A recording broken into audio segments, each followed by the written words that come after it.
네, 기쁨과 평강이 넘치는 하루가 되시길 바라겠습니다. 오늘 말씀은 로마서 3장 23절에서 24절 말씀입니다. 모든 사람이 죄를 범하였음에 하나님의 영광에 이르지 못하더니 그리스도 예수 안에 있는 속량으로 말미암아 하나님의 은혜로 값없이 의롭다 하심을 얻은 자 되었느니라. 아멘.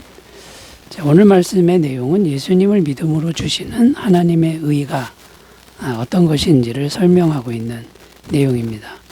요약하면 하나님의 영광을 회복시켜주는 의다, 이렇게 말씀하고 있습니다. 그래서 오늘은 이 하나님의 영광을 회복시켜 주신다고 했는데 하나님의 영광이라는 게 도대체 뭐냐, 이걸 살펴보고요. 또 어떻게 하면 우리가 하나님의 영광을 회복하게 되는지를 말씀을 통해서 생각하면서 은혜를 나누겠습니다. 자, 첫 번째, 하나님의 영광이란 어떤 것일까요? 23절 말씀 읽어보면요. 모든 사람이 죄를 범하였음에 하나님의 영광에 이르지 못하더니. 자, 이렇게 기록하는데 이 말씀의 의미는 세상의 모든 사람이 다 죄를 범했다. 죄인이기에 하나님의 영광을 잃어버렸다. 이런 의미가 됩니다. 왜 세상의 모든 사람이 죄인이냐 하면요. 최초의 사람 아담이 죄를 지었는데 그 아담의 죄가 계속해서 유전이 되었기 때문이다라는 겁니다. 그래서 그 아담의 죄가 모든 인류에게 유전이 된 결과가 뭐냐면 하나님의 영광을 잃어버렸다라는 겁니다. 그럼 하나님의 영광이라는 게 이제 무엇입니까? 하나님의 영광이라는 건요, 영생이신 하나님과의 연합이다. 하나님의 영광을 잃어버린 것은 영생이신 하나님과의 연합을 잃어버린 것과 같다. 이런 의미가 됩니다. 창세기 2장 7절, 8절 말씀 읽으면요, 여호와 하나님이 땅의 흙으로 사람을 지으시고 생기를 그 코에 불어넣으시니 사람이 생명이 되니라. 여호와 하나님이 동방의 에덴에 동산을 창설하시고 그 지으신 사람을 거기 두시니라. 자, 무슨 말이냐면 하나님의 영과 인간의 영혼이 최초에는 잘 연합되어 있었다라는 말씀이고요. 그때는 영과 혼과 육체와 환경 모든 것에 부족함이 전혀 없었다라는 겁니다. 왜냐하면 영생이신 하나님과 연합되어 있어서 그 영생이신 하나님이 모든 것을 다 공급해 주셨기 때문이다 라는 겁니다. 자, 그러면 하나님의 영광은 어떤 것을 말하는 겁니까? 영생, 전능함, 아가페 사랑, 영원한 기쁨, 평강, 완벽한 만족, 필요의 공급, 이것이 100%다 공급되는 이런 상태가 하나님의 영광과 연합된 상태라는 겁니다. 자, 그런데 인간이 죄를 지어서 이 하나님의 영광을 잃어버렸다라는 겁니다. 성경에 보면 아담이 선악과를 따먹은 것으로 나오는데 이게 최초의 범죄가 되는 거죠. 그 의미가 뭐냐면 인간이 자유의지로 자기의 선택권으로 하나님과 떨어지는 걸 선택했다라는 겁니다. 하나님과 연합되어 있었는데 이제 하나님과 독립하는 것을 선택하니 이제 어떤 일이 생긴 겁니까? 영생이신 하나님과 떨어지게 되고 하나님의 공급하심이 끊겨버렸다라는 겁니다. 그 결과는 에덴 동산이라고 하는 정말 너무나도 모든 것이 만족되는 환경에서 쫓겨났고 고생과 고통의 인생이 되어버렸다라는 겁니다. 그리고 결국에는 죽음으로 인생을 마감하게 되는 비참한 운명이 되었다라는 것이죠. 자, 그러면 여러분, 하나님의 영광을 잃어버린 인간의 현주소는 어떤 겁니까? 시편 90편 10절 말씀이 그 인생을 요약하고 있는데요. 우리의 연수가 70이요 강건하면 80이라도 그 연수의 자랑은 수고와 슬픔뿐이요 신속기간이 우리가 날아가나이다. 하나님의 영광을 잃어버린 인생은 그 인생 전체가 수고와 슬픔뿐이고 그마저도 금방 가서 죽음과 동시에 없어지는 허무한 존재가 되었다라는 겁니다.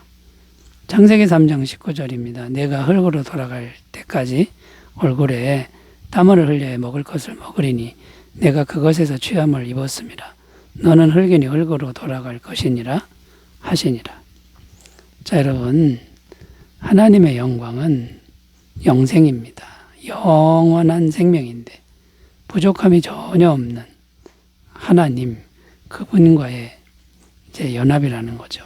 그런데 죄를 져서 그 연합과 떨어지게 되고 비참한 운명이 되었다는 걸 꼭 기억하시고, 우리가 예수님을 믿음으로 하나님의 영광을 잘 회복하시기를 바라겠습니다. 자, 그 다음에 이제 오늘 말씀을 통해서 우리가 생각할 게 뭐냐면 이 하나님의 영광을 어떻게 하면 회복할 수 있는지를 말씀해 주고 있는데, 첫 번째는 속량이라는 단어에 나오고요. 또 하나는 칭의라는 단어에 나옵니다. 그래서 두 번째 속량에 대해서 살펴보려고 하는데요. 하나님의 영광에 이르는 속량이라는 게 뭔지 살펴보겠습니다. 24절 말씀 읽으면요. 그리스도 예수 안에 있는 속량으로 말미암아 하나님의 은혜로 값없이 의롭다 하심을 얻은 자 되었느니라. 자, 여기 속량이란 단어가 나오는데 이 속량이란 단어의 의미는 충분한 값을 지불하고 노예를 구원하여 자유인이 되게 한 것을 의미합니다. 그런데 여기서 우리가 분명하게 확인해야 할 것이 있는데 그게 뭐냐면 그냥 속량이 아니라 그냥 값을 지불하고 자유인이 된 게 아니라 하나님의 영광에 이르는 속량이라는 것입니다. 자, 하나님의 영광에 이르는 속량이 되려면 죄가 조금도 남아있으면 안 된다라는 겁니다. 완벽한 속량이어야 된다라는 것이고요. 그 다음에 완벽한 죄값 지불과 그 다음에요. 그것이 영원히 지속되는 영원한 지속성이 있어야 된다라는 겁니다. 그래야 하나님의 영광에 이르는 속량이 된다라는 겁니다. 자, 그래서 완벽한 속량을 위해 예수님이 십자가에 죽으셨다는 것인데요. 어떻게 예수님의 십자가가 완벽하고 영원한 속량이 되는 것일까요? 첫째는 하나님이 사람이 되셨기 때문인 거고요. 하나님이 사람이 되신 분이기 때문에 죄가 하나도 없는 분이 십자가에서 죄값을 대신 지고 돌아가셨기 때문에 가능하다라는 겁니다. 히브리서 4장 15절 우리에게 있는 대제사장은 우리의 연약함을 동정하지 못하실 리가 아니요 모든 일에 우리가 똑같이 시험을 받으시니로되 죄는 없으시니라. 그러니까 죄가 하나도 없는 분이기 때문에 영원한 속량이 됩니다. 이사야 53장 6절 우리는 다 양 같아서 그릇 행하여 각기 제 길로 갔거늘 여호와께서는 우리 모두의 죄악을 그에게 담당시키셨도다. 이 세상의 모든 죄를 예수님께 다 짊어지우시고 십자가에 죽게 했다라는 것이죠. 그러니까 이 세상의 모든 죄가 완벽하게 이제 해결됐다라는 거고요. 그런데 그 두 번째가 뭡니까? 이 영원한 속량의 효력이 영원히 지속돼야 되는 이제 이런 일이 남아 있는데 그게 가능한 이유는 예수님이 부활하셨다라는 겁니다. 로마서 4장 25절 예수는 우리가 범죄한 것 때문에 내줌이 되고 또한 우리를 위하여 의롭다 하시기 위하여 살아나셨느니라. 예수님이 지금 죽은 상태로 있는 게 아니라 완전한 속죄함이 되어서 다시 부활하셨기 때문에 지금 살아계시기 때문에 이 완전한 죄사함은 영원히 효력이 있다라는 그런 말씀이 되는 겁니다.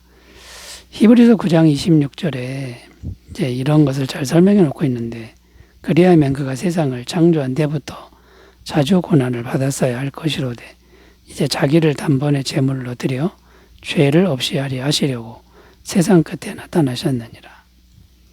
단 한 번의 제사로 영원한 죄 사함을 이루셨다. 여러 번 고난 받은 필요가 없다. 이런 말씀이 되는 겁니다.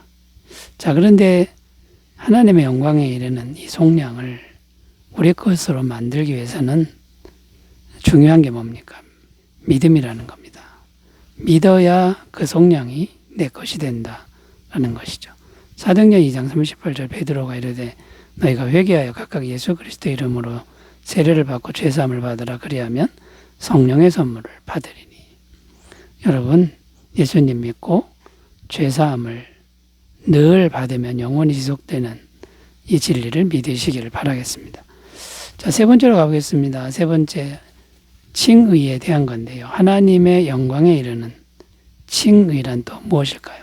앞에서는 하나님의 영광에 이르는 속량에 대해서 살펴봤고요. 이제 여기서는 칭의에 대한 것인데 칭의란 무엇일까요? 24절 말씀 다시 읽으면요. 그리스도 예수 안에 있는 속량으로 말미암아 하나님의 은혜로 값없이 의롭다 하심을 얻은 자 되었느니라. 자, 이 말씀 끝부분에 보면 값없이 의롭다 하심을 얻은 자 되었느니라. 자, 이렇게 기록하는데 다른 말로는 칭의 되었다. 그러니까 칭의는 의롭다고 해주시는 걸 의미합니다. 실제로는 의롭지 않은데 하나님으로부터 값없이 의롭다 하심을 입었다. 이게 칭의가 되는 겁니다. 자, 그런데 하나님의 칭의는 어떤 것입니까? 하나님의 의롭다 하신 것이기 때문에 완벽하게 의롭다라는 겁니다. 하나님은 완벽하지 않은 의를 의롭다고 하지 않는 분이라는 거죠. 자, 여기서 이제 오해하지 말아야 되는 건 인간이 의로워진 것이 아닙니다. 조금도 인간은 의로워지지 않았습니다. 인간은 불의한데 또 변하지도 않았는데 예수님의 완벽한 의를 덧입었기 때문에 너는 완벽하게 의롭다라고 해주신 것, 이게 칭의라는 거죠. 자, 이것을 위해서 우리가 해야 될 일은 예수님을 인격적으로 영접해야 한다라는 겁니다. 요한계시록 3장 20절 볼지어다 내가 문 밖에 서서 두드리노니 누구든지 내 음성을 듣고 문을 열면 내가 그에게로 들어가 그와 더불어 먹고 그는 나와 더불어 먹으리라. 자, 여러분, 반드시 예수님을 인격적으로 영접해야만 된다라는 거죠.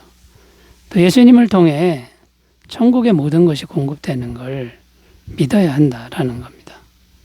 그래야만 이게 칭의가 된다는 거죠. 로마서 8장 32절 자기 아들을 아끼지 아니하시고 우리 모든 사람을 위하여 내주시니가 어찌 그 아들과 함께 모든 것을 우리에게 주시지 아니하겠느냐. 자, 여러분, 이 믿음으로 하나님의 영광에 이르시기 바라겠습니다. 기도합니다. 하나님 아버지, 우리 모두가 하나님의 영광에 이르는 믿음의 소유자가 되게 하옵소서. 예수님의 이름으로 기도드립니다. 아멘. 은혜가 넘치시기 바라겠습니다. 감사합니다.